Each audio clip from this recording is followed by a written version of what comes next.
Hello दोस्तों, नमस्कार। आप सभी लोगों का रावत आईएएस एकेडमी के यूट्यूब चैनल पर बहुत बहुत स्वागत है। दोस्तों, जैसा कि आप सभी लोग जानते हैं, एमपीपीएससी प्री का एग्ज़ाम 16 फरवरी को होने वाला है और ऐसे में आप सभी लोग तैयारी में जुटे हुए होंगे।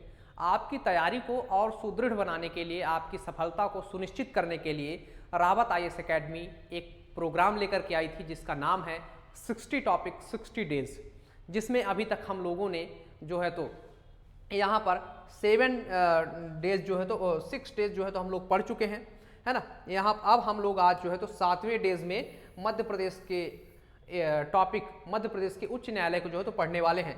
तो आज का हमारा कौन सा डे है? 7वां डे है और आज हम लोग पढ़ेंगे मध्य प्रदेश का उच्च न्यायालय, है ना। इसके पहले हम लोग मध्य प्रदेश की नदियाँ, खनिज, जनसंख्या, कृषि, इस तरीके के टॉपिक्स पढ़ चुके हैं। आज हम लोग जो है तो 7वां मध्य प्रदेश का टॉपिक्स पढ़ने वाले हैं। तो अभी तक अगर आप लोगों ने हमारे साथ यूट्यूब पर ये वीडियो नहीं देखा है तो आप लोग देखिए। अगर आप लगातार 60 दिनों तक हमारे एक एक टॉपिक्स को देखते जाते हैं तो ये मान करके चलिए कि 50 से 60 प्रश्न या 70 प्रश्न तक जो है तो आपको इन्हीं टॉपिक से मिल जाएंगे, क्योंकि यहाँ पर जो टॉपिक शामिल किए गए हैं वो पिछले 5 वर्षों के प्रश्न पत्रों के गहन अध्ययन के बाद, विश्लेषण करने के बाद उन टॉपिक्स को इस मतलब कि प्रोग्राम के अंतर्गत 60 टॉपिक के अंतर्गत शामिल किया गया है। आइए आज हम लोग 7वां टॉपिक्स देखते हैं, मध्य प्रदेश का उच्च न्यायालय। मध्य प्रदेश का उच्च न्यायालय, जैसे कि आप सभी लोग जानते हैं, मध्य प्रदेश के जबलपुर में स्थित है ना। कहाँ स्थित है? मध्य प्रदेश के जबलपुर में। और इससे संबंधित कुछ महत्वपूर्ण फैक्ट्स हैं, आइए हम लोग पहले उसको देखते हैं, फिर मध्य प्रदेश के जो न्यायालय के मुख्य न्यायाधीश बने हैं उनके बारे में और उनसे संबंधित जो विशेष चीजें हैं उनके बारे में हम लोग देखेंगे, क्योंकि एमपीपीएससी के एग्जाम में उच्च न्यायालय से कोई ना कोई प्रश्न आपको हर बार आता है। अगर आप 2024 का पेपर उठा करके देखें तो उसमें एक प्रश्न आया था कि उच्च न्यायालय के न्यायाधीश की अधिकतम आयु सीमा या जो उसका कितनी होती है उसके पद पर बने रहने के लिए। तो इस तरीके के प्रश्न आपके हर बार उच्च न्यायालय से कोई ना कोई प्रश्न यहाँ पर आते हैं। तो अगर हम बात करें कुछ पृष्ठभूमि की, अपने मध्य प्रदेश के उच्च न्यायालय जो स्थापित हुआ है उसकी पृष्ठभूमि, यानी कि उद्घाटन से आपके मध्य प्रदेश की स्थापना से पहले जो है तो कौन सा हमारा उच्च न्यायालय था मध्य प्रदेश की स्थापना से पहले, वो कहाँ पर था, फिर बाद में मध्य प्रदेश का उच्च न्यायालय जबलपुर में कब बना, है ना, ये देख लेते हैं थोड़ा सा। तो मध्य प्रदेश के गठन के पूर्व, मध्य प्रदेश के गठन के पूर्व मध्य प्रदेश का न्यायालय 2 जनवरी 1936 को, क्या 2 जनवरी 1936 को भारत शासन अधिनियम 1935 के धारा 108 के अंतर्गत नागपुर में स्थापित किया गया था। कहाँ स्थापित किया गया था? नागपुर में स्थापित किया गया था। तो अगर प्रश्न हो कि मध्य प्रदेश की स्थापना से पहले मध्य प्रदेश, यानी कि जो पहले मध्य प्रदेश नहीं था, ये ना सेंट्रल प्रोविंस के अंतर्गत आता था, तो उस समय इसका न्यायालय क्या था? तो नागपुर उसका न्यायालय हुआ करता था, है ना। बाद में मध्य प्रदेश के गठन के बाद 1956 में जबलपुर स्थानांतरित कर दिया गया। ये जो नागपुर का आपका न्यायालय था, इसको बाद में 1956 में जब मध्य प्रदेश बना तो इसको जबलपुर में क्या कर दिया गया? शिफ्ट कर दिया गया, स्थानांतरित कर दिया गया। तो आपसे इस तरीके के पूछा जा सकता है कि 1956 से पहले मध्य प्रदेश का न्यायालय कहां पर स्थित था। इसके बाद ये जो हमारा 1956 में जबलपुर बना, इसके पहले क्या है कि इसके बाद कुछ खंडपीठें बनाई गई। क्या? कुछ खंडपीठें बनाई गई, जैसा कि आप इंदौर में देखेंगे इसकी खंडपीठ है, और इसके अलावा ग्वालियर में इसकी खंडपीठ है, और आगे भोपाल में भी इसकी खंडपीठ प्रस्तावित है उच्च न्यायालय की। तो अगर हम बात करें मध्य प्रदेश उच्च न्यायालय की मुख्य पीठ के भवन का जो निर्माण है वो राजा गोकुलदास ने 1889 में करवाया था, जिसके वास्तुकार हेनरी क्या थे? इरविन थे। अब आगे यहां पर आप लोग खंडपीठ के बारे में देखेंगे, जैसे कि ये रहा आपका, है ना, उच्च न्यायालय की 2 अन्य खंडपीठें हैं। क्या? उच्च न्यायालय की 2 अन्य खंडपीठें हैं, जिनमें एक इंदौर में है और एक ग्वालियर में। इनकी स्थापना 28 नवंबर 1968 को की गई थी, और तीसरी खंडपीठ आपके भोपाल में प्रस्तावित है। तो आपको क्या करना है? ये डेट याद रखना है, कब इंदौर और ग्वालियर में स्थापित की गई और कहां पर प्रस्तावित है ना, कहां पर प्रस्तावित है, ये आपको ध्यान रखना है।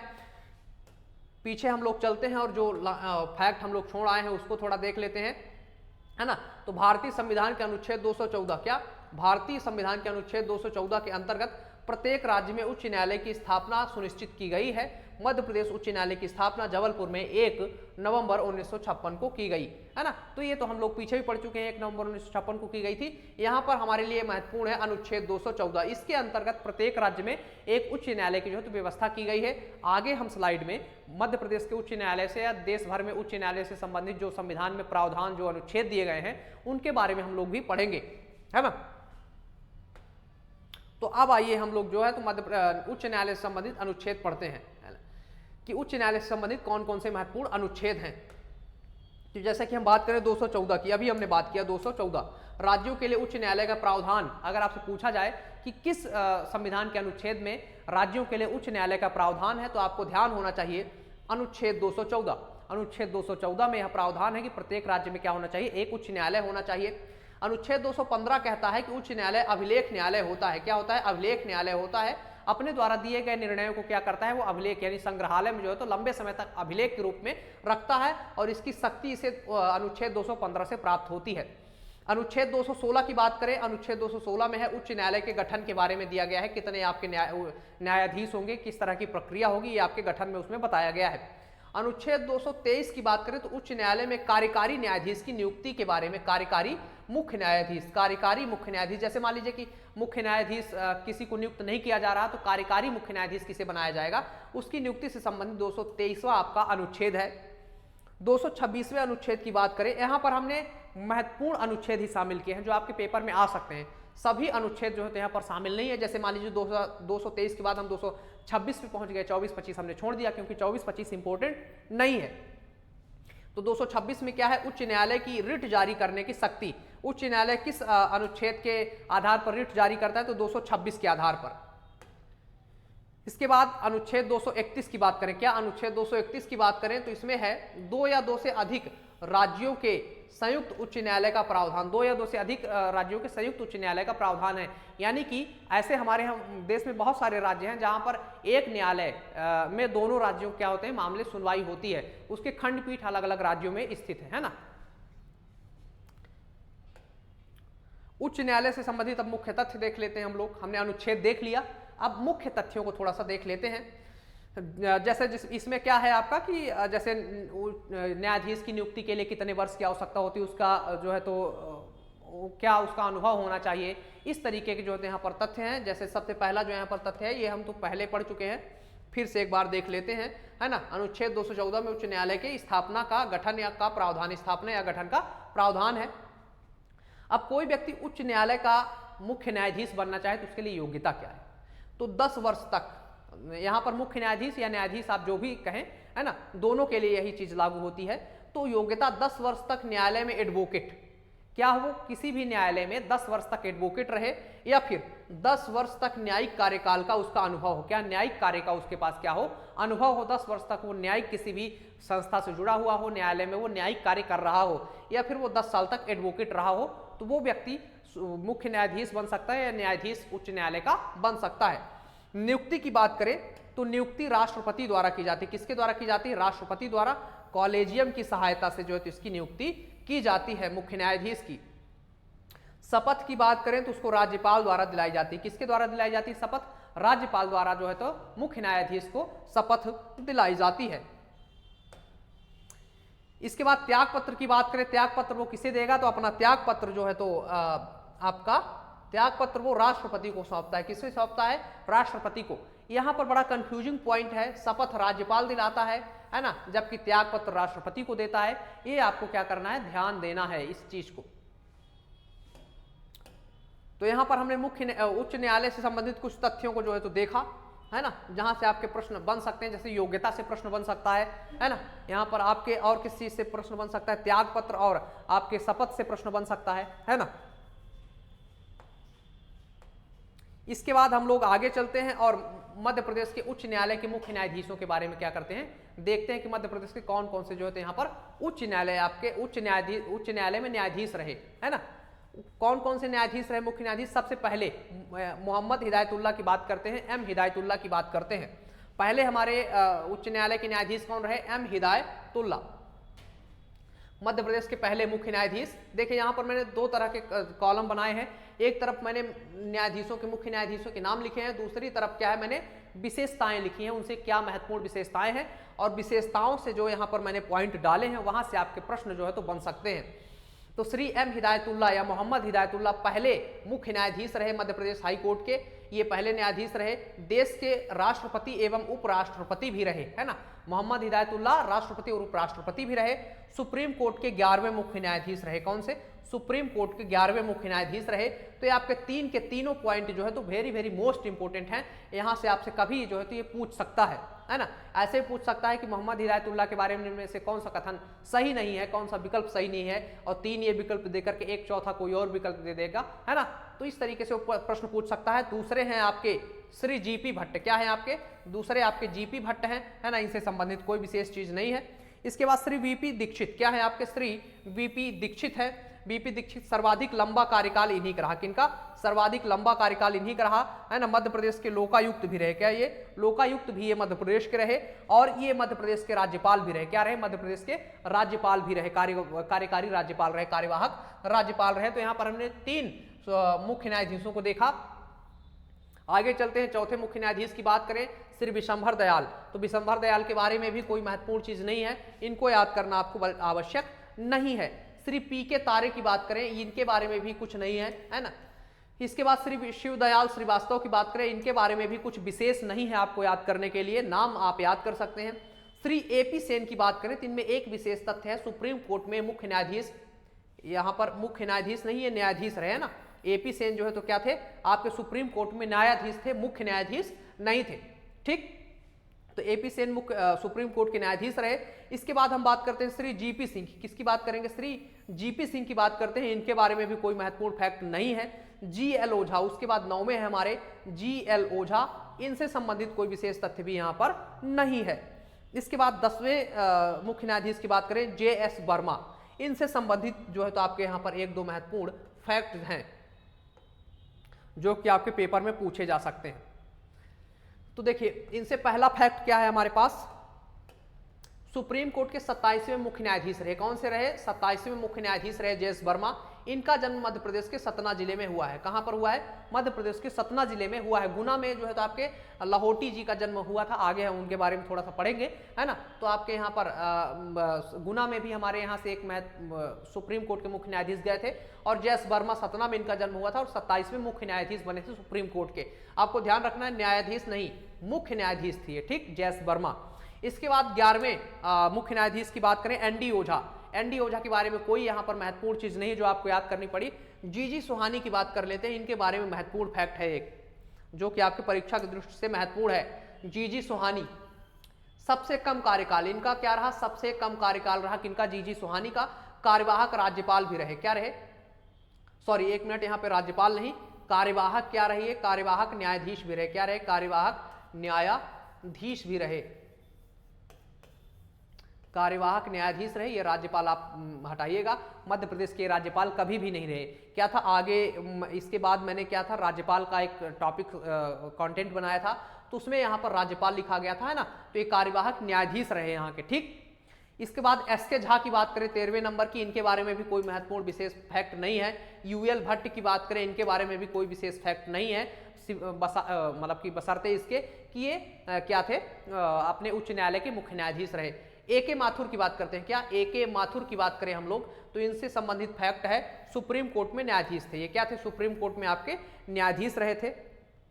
इसके बाद 16वें नंबर पे हैं आपके भवानी सिंह। क्या? आपके 16वें नंबर पे हैं भवानी सिंह। इनके बारे में भी कोई विशेष तथ्य नहीं है, बस आप इनका नाम ध्यान रखिए। इसके बाद 17वें नंबर पे चलते हैं। 17वें हैं हमारे के राजा रत्नम। के राजा रत्नम, इनके बारे में भी कोई फैक्ट नहीं है। फिर राजीव गुप्ता की बात करें तो राजीव गुप्ता जो है हमारे, ये कार्यवाहक मुख्य न्यायाधीश रहे। क्या रहे? कार्यवाहक मुख्य न्यायाधीश रहे। कौन? राजीव गुप्ता। और मुख्य न्यायाधीश भी रहे। सॉरी, यहाँ पर ये सिर्फ क्या थे? कार्यवाहक मुख्य न्यायाधीश बने थे, ठीक ना। ये आप लोग ये मुख्य न्यायाधीश में इनको नहीं गिनेंगे, ये कैसे थे? कार्यवाहक मुख्य न्यायाधीश थे। यहाँ पर लिखा हुआ है कार्यवाहक मुख्य न्यायाधीश बने थे राजीव गुप्ता। इसके बाद आगे चलते हैं 19वें आपके मुख्य न्यायाधीश की बात करें। 19वें मुख्य न्यायाधीश हैं आरवी रविंद्रन। क्या है? आरवी रविंद्रन, यहाँ पर आप इसको अलग कर लीजिए, आरवी रविंद्रन। आरवी रविंद्रन सुप्रीम कोर्ट में न्यायाधीश रहे। कहाँ रहे? सुप्रीम कोर्ट में भी ये न्यायाधीश रहे, बाद में अपने मध्य प्रदेश के उच्च न्यायालय के मुख्य न्यायाधीश बने। इसके बाद अनंग कुमार पटनायक, क्या अनंग कुमार पटनायक, ये भी सुप्रीम कोर्ट में न्यायाधीश रहे, बाद में हमारे यहाँ उच्च न्यायालय के मुख्य न्यायाधीश बने। सैयद रफात आलम की बात करें तो इनके बारे में कोई विशेष फैक्ट नहीं है। इसके बाद सुशील हरि कोहली की बात करें तो ये कार्यवाहक मुख्य न्यायाधीश रहे। इसके पहले हमने राजीव गुप्ता को देखा था और इसके बाद सुशील हरि कोहली, ये क्या थे? हमारे यहाँ के कार्यवाहक मुख्य न्यायाधीश थे। इसके बाद शरद अरविंद बोबड़े की बात करते हैं। इनके बारे में महत्वपूर्ण फैक्ट है जो कि आपके पेपर की दृष्टि से मोस्ट इंपोर्टेंट है, वेरी इंपोर्टेंट है। शरद अरविंद बोबड़े, इनके बारे में फैक्ट है, सुप्रीम कोर्ट में 47वें मुख्य न्यायाधीश रहे। क्या? 47वें मुख्य न्यायाधीश रहे। अभी तक हम लोगों ने 3 मुख्य न्यायाधीश देखे जो कि सुप्रीम कोर्ट में रहे। एक तो आपके मोहम्मद हिदायतुल्लाह, दूसरे आपके जयस वर्मा और आपके तीसरे हैं शरद अरविंद बोबड़े, है ना। ये सुप्रीम कोर्ट में क्या रहे? आपके 47वें मुख्य न्यायाधीश रहे। इसके बाद 24वें नंबर पे हैं आपके कृष्ण कुमार लाहोटी, इनसे संबंधित कोई विशेष फैक्ट नहीं है। फिर उसके बाद है अजय माणिक राव खानवलकर, इनके साथ अभी फिलहाल 2024 में इनसे संबंधित खानविलकर जी से संबंधित एक प्रश्न आया था, क्योंकि उस समय पे लोकपाल के अध्यक्ष बने थे वो, है ना। तो देखिए यहाँ पर मैंने समाहित किया उस फैक्ट को।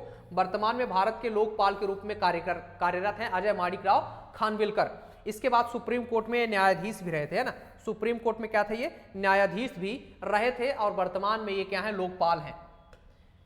इसके बाद आगे बात करते हैं हेमंत गुप्ता की। किसकी बात करेंगे? हेमंत गुप्ता की। हेमंत गुप्ता सुप्रीम कोर्ट में न्यायाधीश रहे। आपको ध्यान रखना है, हेमंत गुप्ता क्या थे? सुप्रीम कोर्ट में आपके न्यायाधीश थे। एसके सेठ की बात करें, किसकी बात करें हम लोग? एसके सेठ की। तो ये कार्यवाहक मुख्य न्यायाधीश रहे मध्य प्रदेश के, है ना। कहाँ के रहे? मध्य प्रदेश उच्च न्यायालय के आपके कार्यवाहक मुख्य न्यायाधीश रहे। इसके बाद अजय कुमार मित्तल की बात करें, इनके साथ कोई विशेष फैक्ट नहीं है। संजय यादव की बात करें तो ये भी कार्यवाहक मुख्य न्यायाधीश रहे। क्या? कार्यवाहक मुख्य न्यायाधीश रहे। एसके सेठ रहे, उसके पहले राजीव गुप्ता रहे, है ना, संजय यादव रहे, ये सब क्या है? कार्यवाहक न्यायाधीश है। आपके एमपीपीएससी के प्री में इस तरह का प्रश्न आ सकता है कि निम्न में से कौन मध्य प्रदेश उच्च न्यायालय में कार्यवाहक न्यायाधीश के पद पर, कार्यवाहक मुख्य न्यायाधीश के पद पर कार्यरत नहीं रहा? इस तरह का प्रश्न आपके एमपीपीएससी में पूछा जा सकता है ना। तो आप लोग कार्यवाहक मुख्य न्यायाधीशों के नाम को भी याद रखेंगे। इसके बाद मोहम्मद रफीक की बात करें, कोई विशेष फैक्ट नहीं है। इसके बाद 31वें नंबर पर है सील नागू, ये हाल फिलहाल में जो है तो क्या बने थे? कार्यवाहक मुख्य न्यायाधीश बने थे, है ना, ये कार्यवाहक मुख्य न्यायाधीश। फिर उसके बाद संजीव सचदेवा भी आए थे। इनके बाद सील नागू के बाद संजीव सचदेवा कार्यवाहक मुख्य न्यायाधीश रहे। इसके बाद न्यायमूर्ति सुरेश कुमार कैत वर्तमान में मध्य प्रदेश उच्च न्यायालय के मुख्य न्यायाधीश हैं। कौन है? न्यायमूर्ति सुरेश कुमार कैत वर्तमान में जो है तो क्या है? वो अपने मध्य प्रदेश उच्च न्यायालय के मुख्य न्यायाधीश हैं। इसके पहले सील नागू, संजीव सचदेवा, ये दोनों लोग जो है तो क्या? कार्यवाहक मुख्य न्यायाधीश रहे थे। तो यहाँ पर हमारी जो है तो मुख्य न्यायाधीशों की लिस्ट खत्म होती है। अब कुछ यहाँ पर 1-2 महत्वपूर्ण फैक्ट हैं, उसके बाद हमारा जो न्यायाधीश वाला टॉपिक भी खत्म हो जाएगा। देखिए यहाँ पर एक चीज नहीं दिया गया है ना, मैं आपको बता देता हूँ। मध्य प्रदेश की पहली महिला न्यायाधीश सरोजनी सक्सेना थी। आप लोग इस पॉइंट को जो है तो नोट कर लेंगे, है ना। क्या कर लेंगे? नोट कर लेंगे। यहाँ पर मुझे लगा कि स्लाइड में है, लेकिन स्लाइड में आगे नहीं लिखा गया है। तो आप लोग यह ध्यान रखिए कि मध्य प्रदेश की पहली महिला जो है तो आपकी न्यायाधीश सरोजनी सक्सेना थी। तो यहाँ पर इस पूरे वीडियो में हमने बहुत कम समय में मध्य प्रदेश के न्यायालयीन व्यवस्था को, उच्च न्यायालय को जो है तो विधिवत तरीके से पढ़ा। और अगर आपका प्रश्न कोई आता है न्यायालय से तो आप ये भरोसा मान के करके चलिए कि इस वीडियो से जो है तो वो प्रश्न ही आएगा, बाकी और कोई फैक्ट है ही नहीं आपके मध्य प्रदेश उच्च न्यायालय के बारे में जहां से एमपीपीएससी आपसे प्रश्न पूछ सके, है ना। तो इस तरीके के और वीडियोस को देखने के लिए आप सभी लोग रावत IAS अकेडमी के यूट्यूब चैनल को सब्सक्राइब कीजिए तथा बेल आइकन को क्लिक कीजिए। धन्यवाद।